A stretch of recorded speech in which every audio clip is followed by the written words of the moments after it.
जय हिंद दोस्तों, मैं दिलीप कुमार। दोस्तों, STET 2023 परीक्षा नहीं महाघोटाला है। अगर STET 2023 का जब से विज्ञापन आया और अभी तक के घटनाक्रम को आप देखिएगा तो आप भी यही कहिएगा कि STET परीक्षा नहीं महाघोटाला है। पहले तो फॉर्म भरने के लिए जिस तरह की हड़बड़ी की गई, उसके बाद परीक्षा जिस तरह से हुआ कि हर सेंटर से गड़बड़ी की खबर आई, बाहर से चीट पुर्जा पहुंचाया गया, धांधली सेटिंग की खबरें खूब आई, पेपर लीक की बातें हुई। अब जब आंसर की जारी हुआ है तो उसमें भी 50 से अधिक प्रश्नों के उत्तर जानबूझकर गलत दिए गए हैं। ऐसा नहीं कि उत्तर गलत हो गया है, नहीं, 50 से अधिक प्रश्नों के उत्तर जानबूझकर गलत दिया गया है ताकि जो योग्य अभ्यर्थी हैं, जो पढ़ने वाले हैं, मेरिट वाले हैं, उनको फेल कर दिया जाए। क्योंकि एक दो क्वेश्चन का आंसर गलत देते तो हो सकता है कि फेल नहीं करते अभ्यर्थी, लेकिन आप सोच सकते हैं कि 50-50 क्वेश्चन का आंसर अगर गलत दे दिया जाए तो अभ्यर्थी तो निश्चित रूप से फेल कर जाएंगे, जो पढ़ने वाले अभ्यर्थी होंगे। तो STET 2023 मैं बार बार कह रहा हूं कि इनके बिहेव से जो BSEB के चेयरमैन है और BSEB जो बोर्ड है, उसके पूरे बिहेव से लग रहा है कि कुछ खास लोगों के लिए STET 2023 आयोजित करवाई जा रही है। और यही वजह है कि अभी ये जानबूझकर 50 से ज्यादा प्रश्नों के उत्तर गलत दिए गए हैं ताकि मेरिट वाले अभ्यर्थी बाहर हो जाएंगे, फेल कर जाएंगे, और आगे जो शिक्षक भर्ती होगी तो उसमें इन लोगों के जो अभ्यर्थी होंगे वो पास कर जाएंगे। ये शिक्षा माफियाओं की बहुत बड़ी सोची समझी साजिश है। एक दो क्वेश्चन का आंसर मान लीजिए ऐसे मिसप्रिंट हो सकता है या किसी वजह से गलत हो सकता है, लेकिन 50-50 प्रश्नों के उत्तर, वो भी एकदम आसान क्वेश्चन के आंसर गलत नहीं हो सकते। ऐसे चिपको आंदोलन का नेतृत्व किसने किया? ये आंसर दे रहे हैं इंदिरा गांधी ने किया, सभी लोग जानते हैं। सुंदरलाल बहुगुणा आंसर होगा। चिपको आंदोलन का उद्देश्य क्या था? सभी लोग जानते हैं, वनों की कटाई को रोकना था। ये आंसर दे रहे हैं साक्षरता। भारत का जनसंख्या की दृष्टि से भारत का विश्व में कौन सा स्थान है? ये तीसरा दे रहे हैं। सजीवों में पाए जाने वाले जैव प्रक्रम, इसी तरह बहुत सारे, बॉम्बे हाई किस चीज के उत्पादन के लिए जाना जाता है, इसी तरह 50 से अधिक प्रश्न है जिसके उत्तर गलत दिए गए, जो कि एकदम आसान प्रश्न है। अब आप सोच सकते हैं कि ऐसा क्यों किया गया होगा। हो सकता है अगली बार जब STET हो तो उसमें क्वेश्चन पूछा जाए चिपको आंदोलन का नेतृत्व किसने किया, तो ये लोग सही आंसर ये लोग मानेंगे आनंद किशोर जी ने किया। हो सकता है, कोई बड़ी बात नहीं है, कोई बड़ी बात नहीं है इन लोगों के लिए। इसीलिए मैं बार बार सभी प्रतियोगी परीक्षाओं में पारदर्शिता की मांग करते रहता हूं।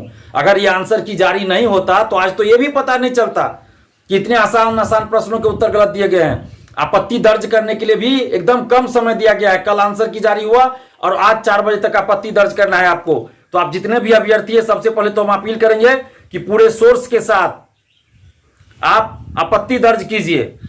लेकिन अभ्यर्थियों का फोन मेरे पास आ रहा है कि कोई 5 प्रश्नों की आपत्ति दर्ज कर दिए, उसके बाद उनका आपत्ति दर्ज नहीं हो रहा है, सर्वर काम नहीं कर रहा। कुछ स्टूडेंट्स बोले कि 10 क्वेश्चन का आपत्ति उन्होंने दर्ज किया, उसके बाद सर्वर ही काम नहीं उनका कर रहा है, यानी BSEB का नहीं कर रहा है। और अभी 12 बजे के बाद तो बहुत अभ्यर्थी फोन करके बता रहे हैं ना कि सर्वर ही काम नहीं कर रहा है BSEB का, तो फिर ये आपत्ति भी दर्ज कैसे करे? और इतनी हड़बड़ाहट क्यों है इनको? कम से कम 3 दिन 4 दिन, 3 दिन भी तो समय देना चाहिए आपत्ति दर्ज करने के लिए। एक दो क्वेश्चन का आंसर गलत रहता तो ठीक है, एक दिन भी आपने मौका दिया तो ठीक है। 50-50 प्रश्नों के उत्तर आपने गलत दिए हैं तो कम से कम 3 दिन तो मौका देना चाहिए कि आपत्ति दर्ज कर सके। और उसमें भी आप आंसर की देखिएगा, आंसर की खोलिएगा तो 50 रुपया पहले आपको देना पड़ेगा। ये पैसों की लूट हो रही है। बेरोजगार युवाओं से बिहार में पैसा की लूट की जा रही है STET 2023 में BSEB के द्वारा, और ऊपर से फोन कॉल्स करके पैसा मांगा जा रहा है। कितना पैसा दीजिए, नहीं तो आपको STET में फेल कर देंगे। ये डाटा कहां से लीक हुआ? क्या इसका जवाब आनंद किशोर जी को नहीं देना चाहिए कि डाटा कहां से अभ्यर्थियों को सारा सही चीज लीक हो गया? एकदम हूबहू सही डाटा बताया जा रहा है अभ्यर्थियों के बारे में, कहां से लीक हो गया? और अभी जो आंसर की जारी हुआ उसमें 50 से अधिक प्रश्नों के उत्तर गलत है। हम नीतीश कुमार जी से मांग कर रहे हैं कि आप इस पूरे मामले की निष्पक्ष जांच करवाइए। क्यों इस तरह की घटना हो रही है कि 50 से अधिक प्रश्नों के उत्तर गलत दिए गए हैं जानबूझकर? इसकी जांच होनी चाहिए। जो भी इसके लिए दोषी है उस पर कानूनी कार्रवाई होनी चाहिए। और ऑनलाइन जब तक सरकार के पास व्यवस्था नहीं है परीक्षा कराने की, तब तक ऑनलाइन परीक्षा नहीं होनी चाहिए। मैं बार बार कह रहा हूं, सरकार सबसे पहले अपना संसाधन विकसित करे, तब ऑनलाइन परीक्षा लेने की बात सोचे। और अभी जो 50 से अधिक प्रश्नों के उत्तर गलत दिए गए हैं, हम आग्रह कर रहे हैं BSEB के चेयरमैन से भी कि आप इस पे संज्ञान लेकर जल्द से 100% तो बच्चों को मैं आश्वासन दे रहा हूं कि बच्चे हो सकता है कि आपको टाइपिंग मिस्टेक हो, और आप लोग निश्चित अपना मार्क्स बढ़ाने के लिए जो मैं आपको भी बताऊंगा एक एक करके प्रश्न, तो उस प्रश्न को एकदम बारीकी से देखेंगे और अपना मिलान कर लेंगे। बच्चे जहां भी आपको इसका प्रूफ की आवश्यकता होगी, जैसे आप बोर्ड मांगता है कि प्रूफ आप दीजिए, तो आप इनके चैनल से संपर्क करेंगे तो आपको प्रूफ भी हम लोग अवेलेबल करवाएंगे। और ये आपको जो क्वेश्चंस मेरे सामने में आया हुआ है और प्रथम दृष्टया जो मुझे लगा है, उन प्रश्नों को मैं आपको गलत या सही जो भी है वो निर्णय मैं अपने ज्ञान की सीमा में देने का प्रयास कर रहा हूं। और मुझे लग रहा है कि ऑलमोस्ट लगातार पिछले 13-14 साल का साइंस का एक्सपीरियंस रहा है, तो अमूमन सही है। एनसीईआरटी पर आधारित प्रश्नों का आंसर मैं बताऊंगा, तो बच्चे एकदम गौरपूर्वक आप देखेंगे कि क्या क्या प्रश्न कहां कहां गलत है। तो कि निम्न में से कौन सा उष्मा का अच्छा ठीक है कुचालक है, बहुत सुचालक है पूछ रहा है, और इस क्वेश्चन ही पूरा गलत है, क्योंकि प्लास्टिक, थर्मोकोल, लकड़ी का बुरादा, शीशा दिया हुआ है, तो थर्मोकोल इसका आंसर दिया हुआ गलत है। एक क्वेश्चन यहां पर हो गया, ये जो सेट है उसमें 21 नंबर का प्रश्न है। दूसरा आपको 23 नंबर प्रश्न है, गैसों को द्रव में परिणत किया जा सकता है, तो बच्चे गैस को हम कैसे परिणत करते हैं, तो दाब बढ़ाकर ताप घटाकर, इसका दोनों आंसर होना चाहिए। गलत दिया हुआ कोई नहीं आंसर है, यहां पर गलत है। फिर देखिए गैसों को द्रवित किया जा सकता है, तो खुद अपना ही आंसर दे रहा है और उल्टा कर दिया ऐसे नहीं। तो गैसों को हम द्रवित कब करेंगे, जब उच्च दाब बढ़ाएंगे। देखिएगा कि हम लोग जो एलपीजी गैस को जो हम लोग चेंज करते हैं तो उच्च दाब और निम्न ताप पर करते हैं बच्चे, तो इसका भी ये गलत है।